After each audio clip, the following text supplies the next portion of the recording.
আজ একটি অন্য ট্রাভেল ডেস্টিনেশন নিয়ে আপনাদের সামনে হাজির হয়েছি টু অ্যান্ড টা চ্যানেলে। বাঙালির জনপ্রিয় উৎসব দুর্গাপুজো। দুর্গাপুজোয় প্রতিমা বিসর্জনের আসছে বছর আবার হবে, এই স্লোগানটির মাধ্যমে যে বিষণ্ণতা সৃষ্টি হয় বাঙালির মনে, তা ব্যক্ত করা সত্যি খুব কঠিন। কিন্তু আজ আমি আপনাদেরকে একটি স্থায়ী দুর্গা মন্দিরের খোঁজ দিতে চলেছি।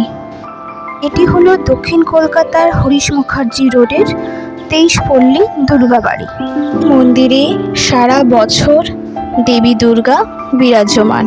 এখানে দুর্গাপুজো শুরু হয়েছিল সেই 1939 সালে, তবে মাটির দুর্গা ছিল।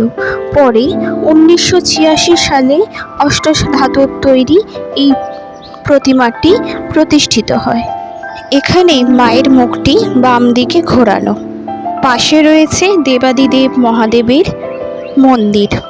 পল্লীর এই দুর্গাবাড়িতে প্রতিদিন মাকে ভোগ নিবেদন করা হয় এবং তা পরিবেশন করা হয় ভক্তদের মধ্যে।